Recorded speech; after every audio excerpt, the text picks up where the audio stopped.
participating in what I was told was a psychological experiment. I found an ad in my local paper looking for imaginative people who wanted to make good money, and since it was the only ad that week that I was remotely qualified for, I gave them a call and we arranged an interview.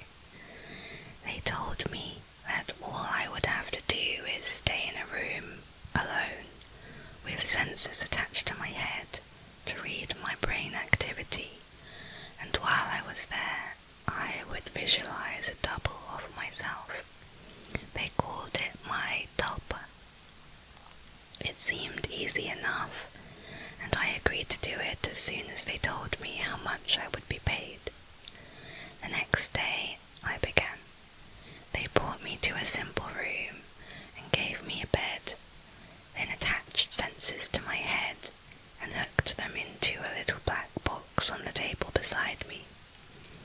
They talked me through the process of visualizing my double again and explained that if I got bored or restless, instead of moving around, I should visualize my double moving around or try interacting with him and so on.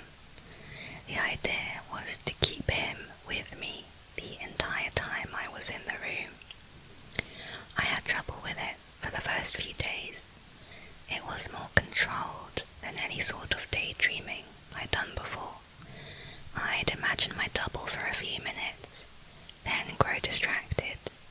By the fourth day, however, I could manage to keep him present for the entire 6 hours. They told me I was doing very well. The second week, they gave me a different room with wall-mounted speakers. They told me they wanted to see if I could still keep the tulpa with me in spite of distracting stimuli. The music was discordant, ugly, unsettling, and it made the process a little more difficult, but I managed nonetheless. The next week, they played even more unsettling music, punctuated with shrieks, feedback loops, what sounded like an old-school modem dialing up, and guttural voices speaking some foreign language. I just laughed it off. I was a pro by then. After about a month, I started to get bored. To liven things up, I started interacting with my doppelganger. We'd have conversations, play rock, paper, scissors. I'd imagine him juggling or breakdancing, or whatever caught my fancy. I asked the researchers if my foolishness would adversely affect their study, but they encouraged me. So we played and communicated, and that was fun for a while. And then it got a little strange. I was telling him about my first date one day, and he corrected me. I'd said my date was wearing a yellow top, and he told me it was a green one. I thought about it for a second and realized he was right. It creeped me out, and after my shift that day, I talked to the researchers about it. You're using the thought form to access your subconscious, they explained. You knew on some level that you were wrong, and your subconscious corrected yourself, they said. What had been creepy was suddenly cool. I was talking to my subconscious. It took some practice, but I found that I could question my tulpa and access all sorts of memories. I could make it quote whole pages of books I'd read once, years before, or things I was taught and immediately forgot in high school. It was awesome. That was around the time I started calling up my double outside of the research center. Not often at first, but I was so used to imagining him by now that it almost seemed odd not to see him. So whenever I was bored, I'd visualize my double. Eventually I started doing it almost all the time. It was amusing to take him along like an invisible friend. I imagined him when I was hanging out with friends or visiting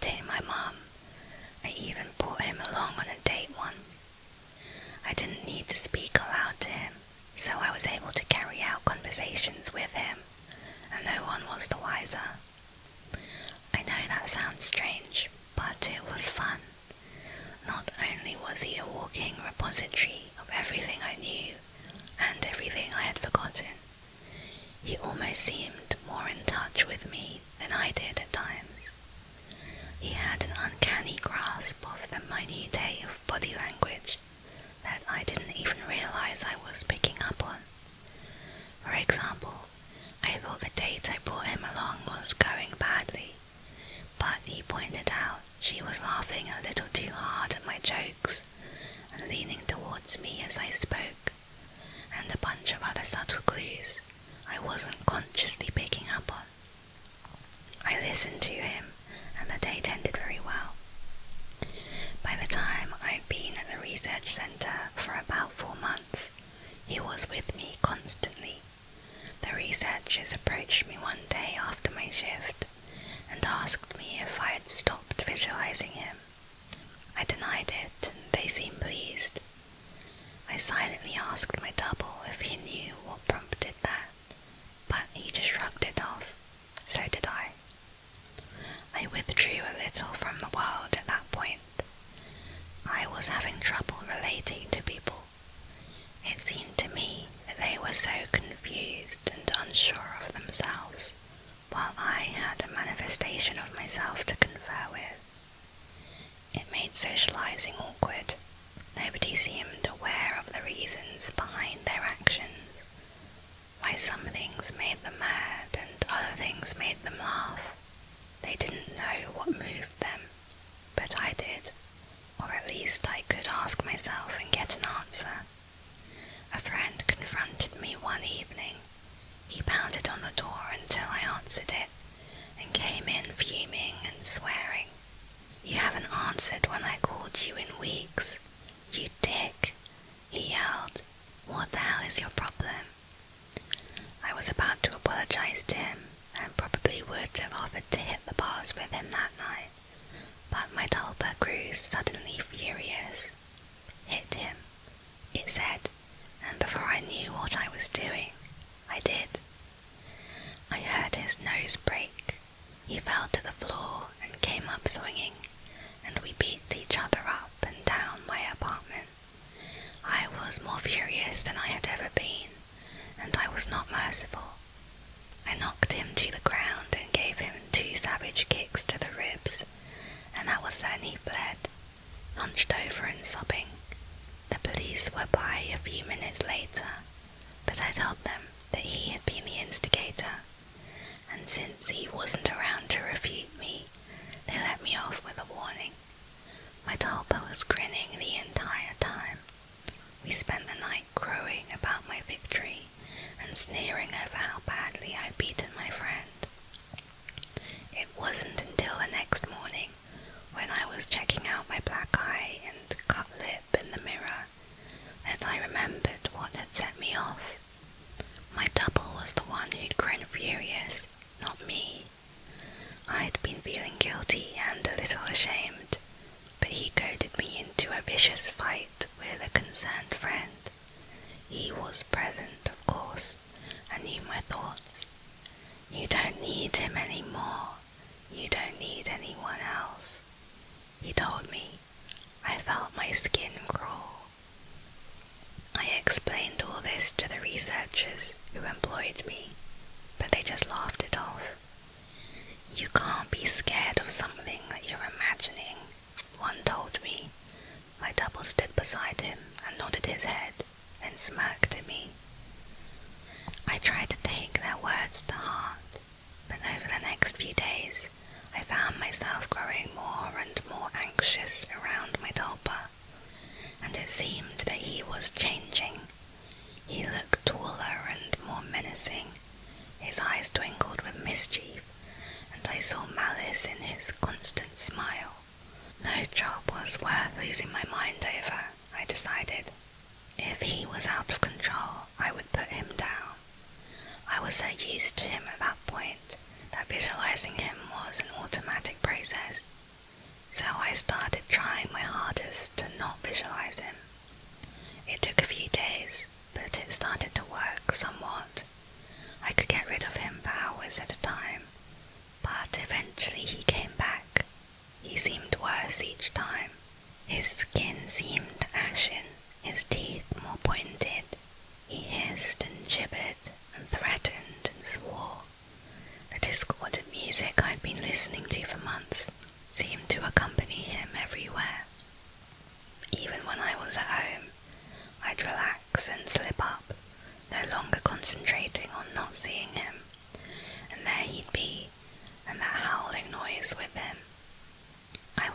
visiting the research center and spending my next 6 hours there.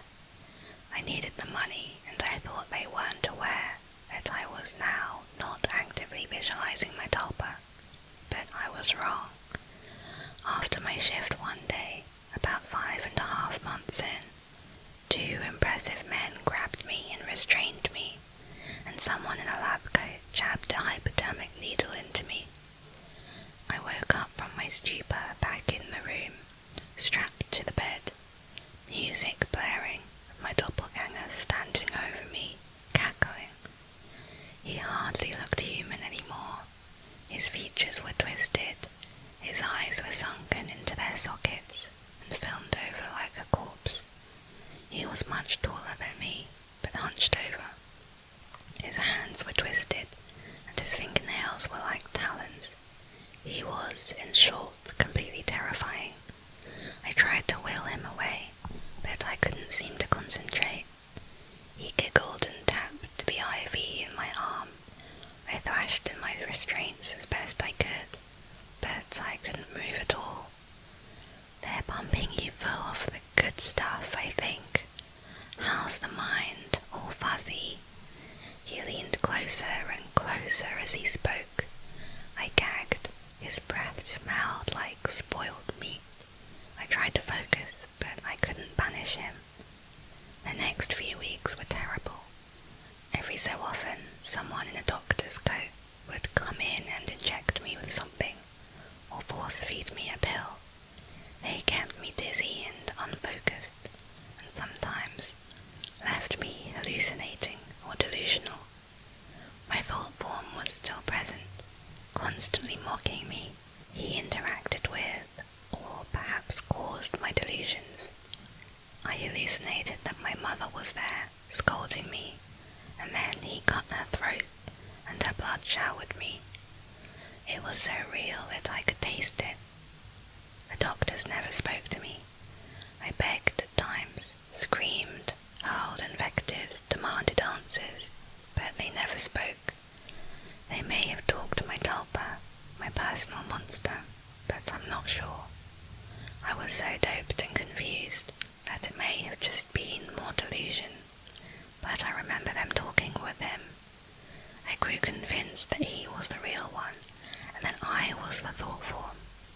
He encouraged that line of thought at times, but mocked me at others. Another thing I pray was a delusion was he could touch me. More than that, he could hurt me. He'd poke and prod at me if he felt I wasn't paying enough attention to him. Once he grabbed my testicles and squeezed until I told him I loved him. Another time he slashed my forearm with one of his talons. I still have a scar. Most days I can convince myself that I injured myself and just hallucinated that he was responsible. Most days. Then one day, while he was telling me a story about how he was going to gut everyone I loved, starting with my sister, he paused. A querulous look crossed his face, and he reached out and touched my head, like my mother used to when I was feverish. He stayed still for a long moment, and then smiled. "All thoughts are creative," he told me. Then he walked out the door. 3 hours later, I was given an injection and passed out. I awoke, unrestrained. Shaking, I made my way to the door, found it unlocked and walked out into the empty hallway, then ran. I stumbled more than once, but I made it down the stairs and out into the lot behind the building. There I collapsed, weeping like a child.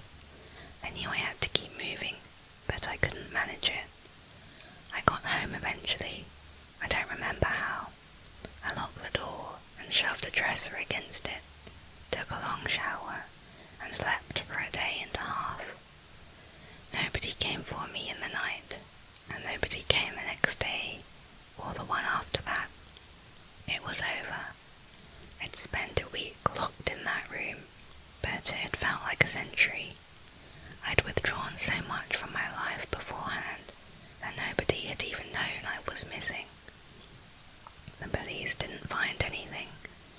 research center was empty when they searched it.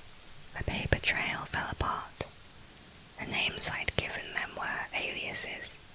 Even the money I'd received was apparently untraceable. I recovered as much as one can. I don't leave the house much, and I have panic attacks when I do. I cry a lot, and don't sleep much. My nightmares are terrible. It's over, I tell myself. I survived. I used the concentration those bastards taught me to convince myself. It works sometimes. Not today, though. 3 days ago, I got a phone call from my mother. There's been a tragedy. My sister is the latest victim in a spree of killings, the police say. The perpetrator mugs his victims, then guts them. The funeral was this afternoon. It was as lovely a service as a funeral can be, I suppose. I was a little distracted, though. All I could hear was music coming from somewhere distant. It was discordant, unsettling stuff that sounds like feedback, shrieking, and a modem dialing up. I hear it still, a little louder now. Story number 2 is called Thing in the Fields. When I was young, I lived on a farm in rural Oregon with my parents. I was the only child. We weren't a big commercial farm, just a family type thing. We had 5 cows, 3 horses, a small herd of goats, 2 dogs, and 1 chicken coop. We also had some Indian runner ducks we kept mostly as pets. We didn't really make any money off the place, just enough to sustain the animals and a little extra for ourselves. Money enough to take a decent vacation every couple of years. Dad had his other job in town, an insurance agent. He was the only one around, really, and the town wasn't more than 1,500 people. Mum gave horse riding lessons as well. We weren't rich, but we were comfortable. It was really an easy life, or at least it could have been a lot worse. I went to school, Dad went to work, Mum took care of the animals, then we all had dinner together every night. And I would go to bed while Mum and Dad had a beer or 2 and watch the news. Sometimes at night I would hear things outside, mostly just normal stuff. The cows or horses would get spooked by a coyote or something, or I would hear dogs chasing a rabbit, barking their heads off. Every once in a great while we would find a chicken dead. Dad would always tell me about it, but never let me see the body, although I asked frequently. He would keep Mum and me inside until he had gone out, did whatever he did with the body, threw sawdust over any blood, and then life would go on as normal. I assumed it was foxes, as I had seen a couple of them out in the pastures over the years, slinking around back and forth through the grass. The summer when I was 10 years old, I remember helping Mum change the bedding in the horse stalls, when we heard a huge racket going on outside. If you've never heard the sounds of a horse in pain, you don't want to, trust me. It sounds almost like a person screaming. Well, that's what we heard, and one of our horses, the Palomino, was limping. I was so scared by the sight of that much blood that Mum locked the horse in a stall and made me go inside with one of the dogs. She told me to lock the door and stay inside until she came to get me. I did. Eventually, Mum came inside and told me that the horse had hurt itself on the barbed wire that ran the perimeter of the pasture. We owned more land beyond that, but it was mostly forested. I guess I believed her at the time, but at dinner that night, I noticed Dad was being particularly quiet, and Mum was talking a lot more than she normally did. She was being really animated, and I noticed that Dad had gotten his rifle out and set it by the back door. Usually he only did that when the coyotes had been acting up,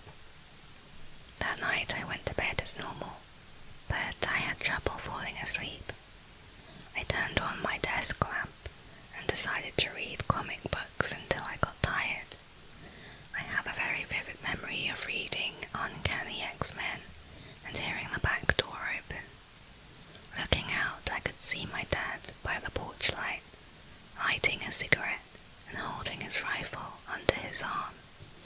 He started walking over to the driveway and then turned to follow the fence line. I couldn't sleep until I knew Dad was back safe.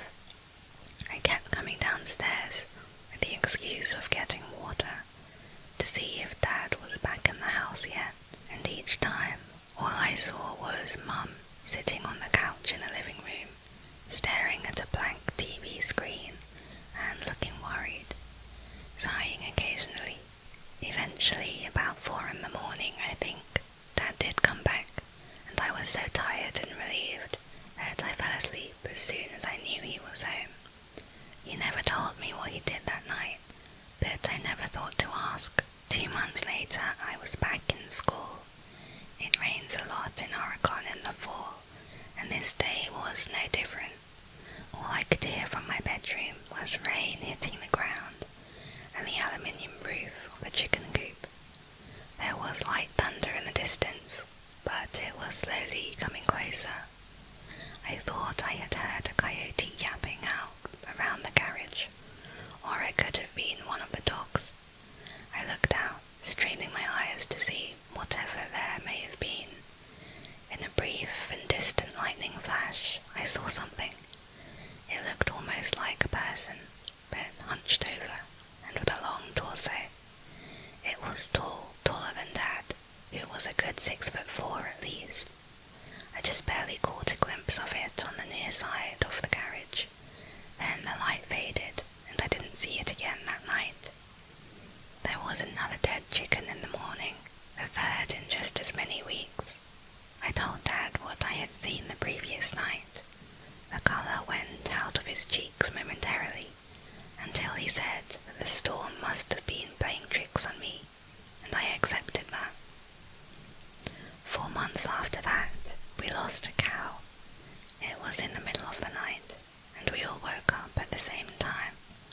There was a lot of noise in the pasture, but only briefly. The cry of a dying animal and a primitive, guttural yell that I had never heard before. Dad rushed up to my room. I could hear him running up the stairs. He had his rifle in hand and opened my door. He saw I was awake and told me to stay inside, no matter what, and try to go back to sleep. I don't think I have to say that sleep wasn't really an option any longer, but I did stay in my room, with a blanket held tight around my shoulders, staring out the window.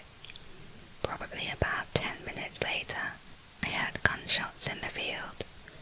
I don't know what he was shooting at, whether it was whatever had attacked the cow, or the cow itself, trying to put the animal out of its misery.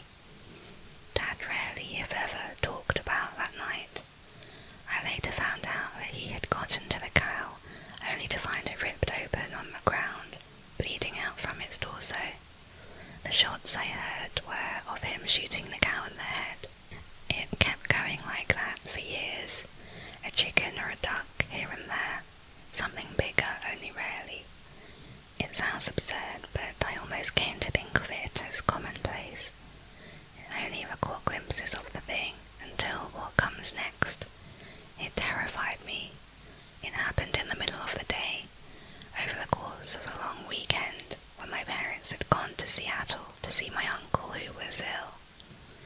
It was on a Saturday afternoon. I was 17 years old. I was out in the barn putting out food for the horses and the dogs. The horses were running around in the pastures, and the dogs were asleep in the corner of one of the horse stalls. I heard something rustling in the tall grass outside the pasture. The dogs looked around a little bit, but didn't seem to mind. I assume it was just one of the horses, waiting for me to leave so they could eat. I kept going about what I was doing, and in several minutes I thought I heard breathing. I turned to look, and it was standing in the door, considering me. Maybe he was trying to decide whether or not I was food. I remember swearing, turning and running as fast as I could for the house, not even thinking, panic causing my legs to move. It was behind me, not even breathing hard. I heard its feet hitting the ground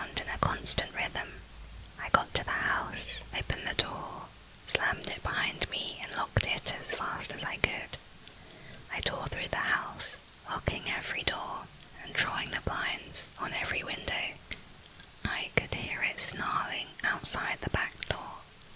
The dogs were barking at it, but they wouldn't try to attack the thing. It was too big and they knew it. It roared at the dogs and they ran off, probably to hide in the pasture. I went to my parents' bedroom and got Dad's rifle. I loaded it, set up a chair in the living room, facing the back door, and waited. It started prowling around the house. I could hear its feet crunching on the gravel of the driveway and the wooden planks of the back deck. It kept walking back and forth. I thought about trying to look through a window to see it, but I was too scared.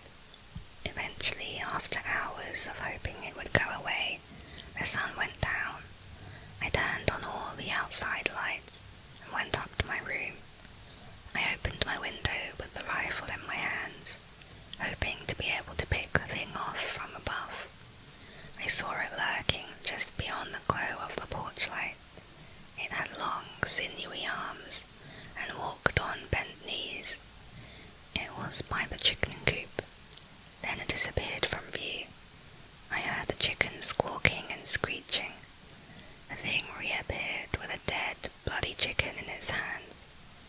It bit off one of the wings with jaws that were dripping with slime and drool, and let the dead bird drop to the ground at its feet. Then it looked at me.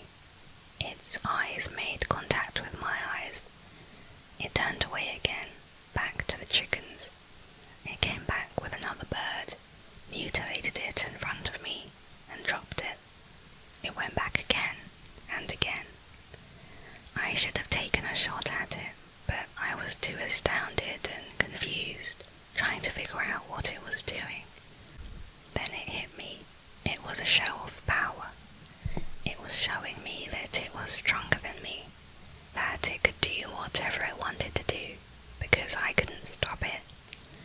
At the same time, I felt powerless and sickened.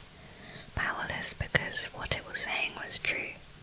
If it was just that thing and me, I wouldn't stand a chance. Sickened because I realized what kind of intelligence it would need to be able to convey that message. The thought shook me out of my stupor, and I remembered the rifle at my side.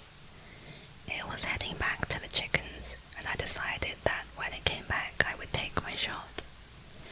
It strode back to the porch, almost arrogant, walking on bent knees with those arms so long that the chicken was nearly dragging on the ground. I raised the rifle up to my eye and tried to steady myself. My heart was beating so hard I could see the rifle shaking ever so slightly, in rhythm with each heartbeat. I could hear pounding in my own ears. It raised the body to its mouth, and just as it was about to put the chicken's head inside, I squeezed the trigger. The crack of the gun echoed in the now shattered quiet of this nighttime standoff, and I heard it howl. A painful, loud, startled howl. I had hit it on the outside of the shoulder. It ran off into the night. I never saw it again.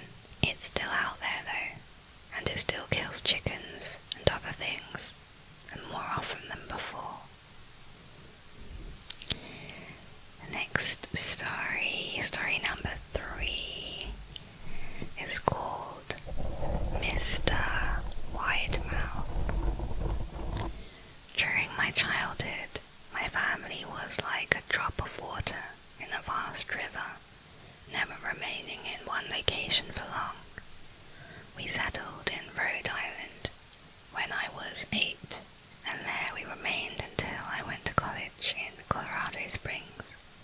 Most memories are rooted in Rhode Island, but there are fragments in the attic of my brain which belong to the various homes we lived in when I was much younger. Most of these memories are unclear and pointless, chasing after another boy in the backyard of a house in North Carolina, trying to build a raft to float on the creek behind the apartment we rented in Pennsylvania, and so on. But there is one set of memories which remains crystal clear, as though they were just made yesterday. I often wonder whether these memories are simply lucid dreams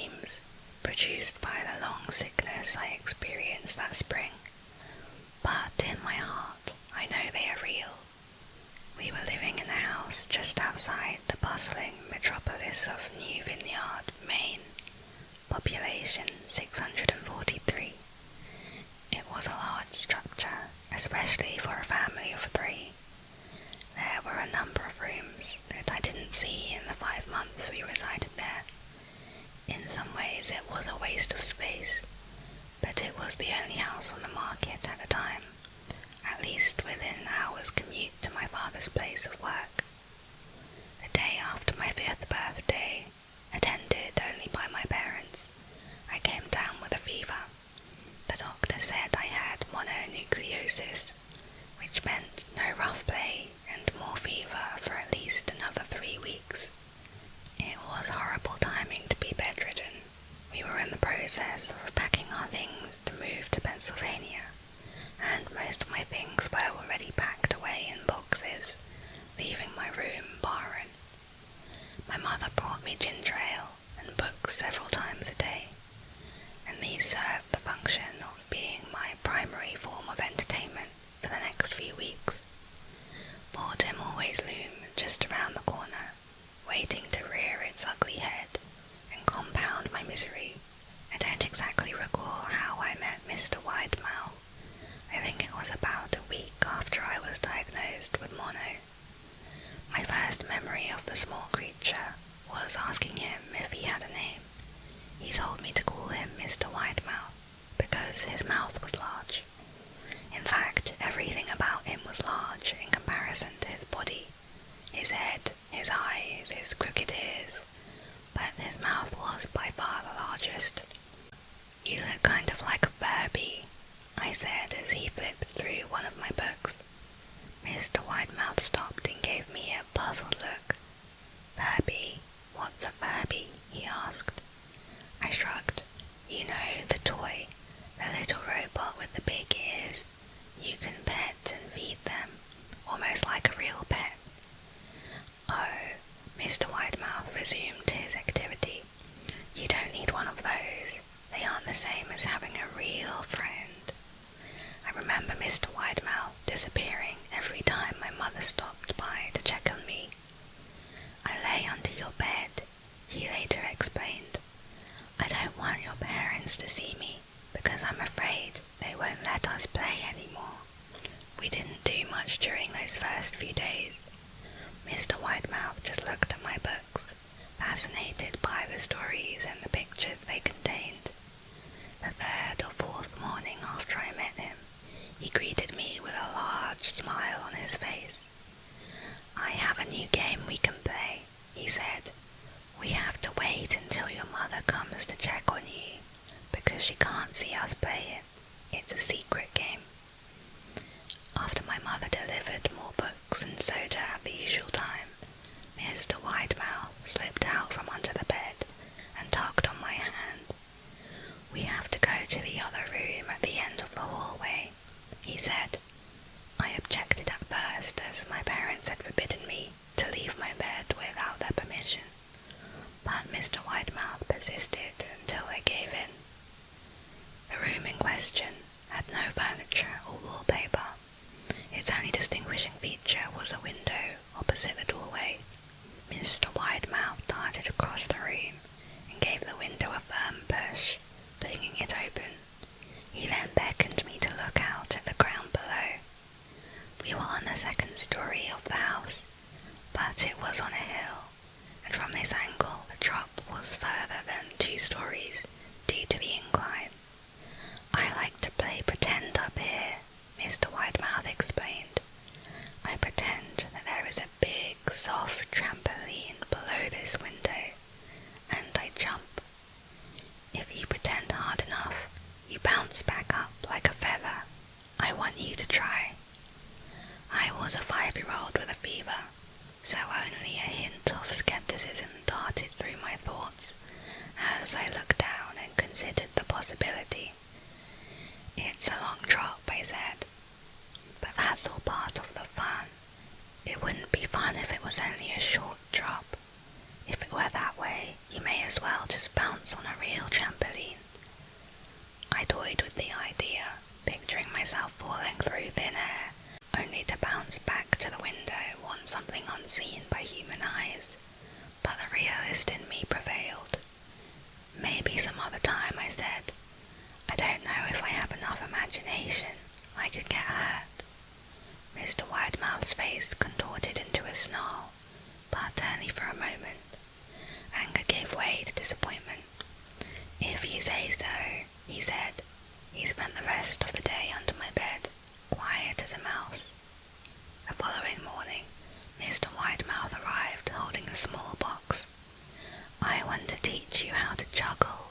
he said.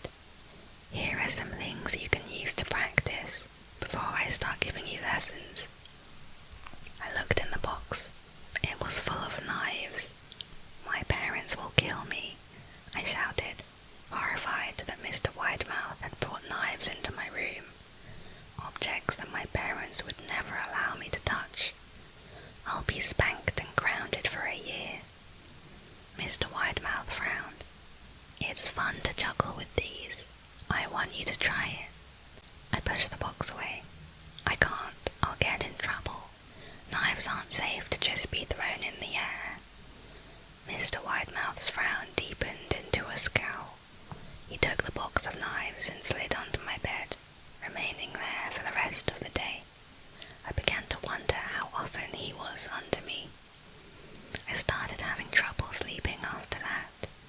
Mr. Widemouth often woke me up at night, saying he's put a real trampoline under the window, a big one that I couldn't see in the dark. I always declined and tried to go back to sleep, but Mr. Widemouth persisted. Sometimes he stayed by my side until early in the morning, encouraging me to jump. He wasn't so fun to play with anymore. My mother came to me one morning and told me I had permission to walk around outside. She thought the fresh air would be good for me, especially after being confined to my room for so long. Ecstatic, I put on my sneakers and trotted out to the back porch, yearning for the feeling of sun on my face. Mr. Widemouth was waiting for me. "I have something I want you to see," he said. I must have given him a weird look, because he then said, "It's safe, I promise." I followed him to the beginning of a deer trail, which ran through the woods behind the house. "This is an important path," he explained. "I've had a lot of friends about your age. When they were ready, I took them down this path to a special place.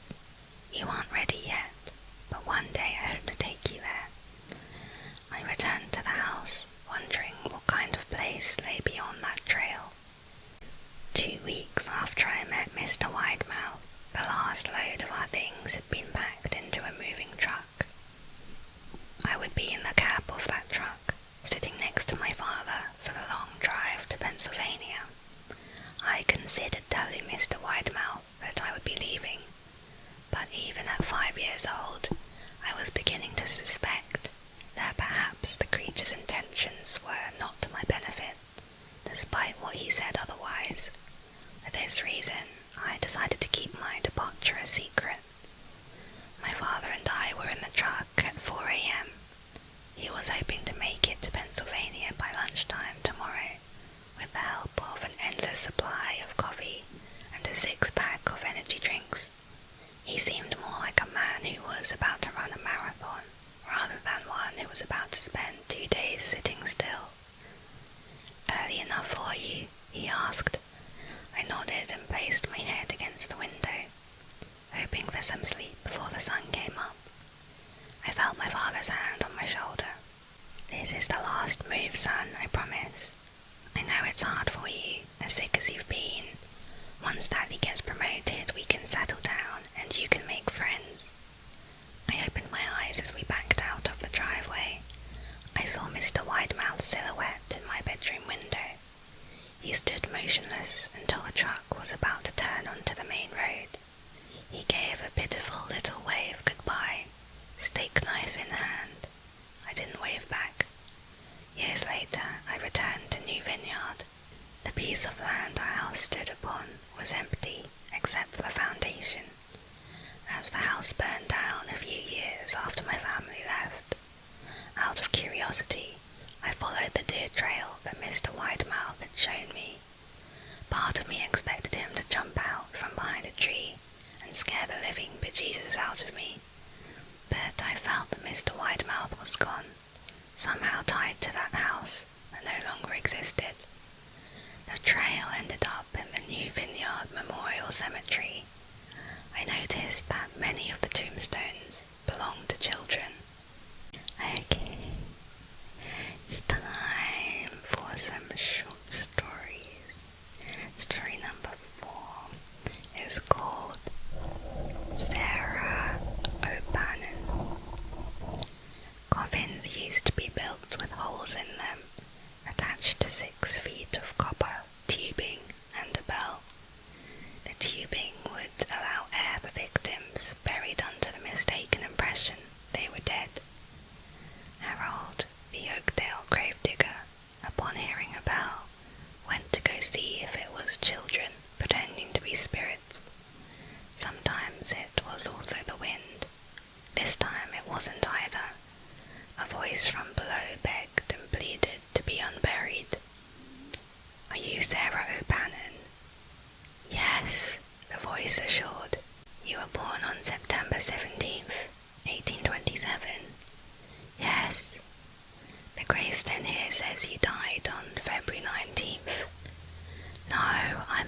tube with dirt. But this is August. Whatever you is down there, you ain't alive no more, and you ain't coming up. Story number 5. The Man in the Snow. You are home alone, and you hear on the news about the profile of a murderer who is on the loose.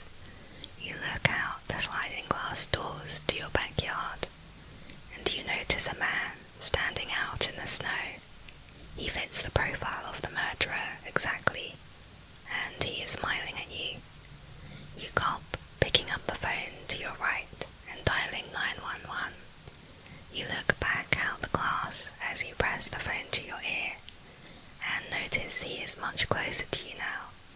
You then drop the phone in shock. There are no footprints in the snow. It's his reflection. The final story, story number 6, is called The Trap.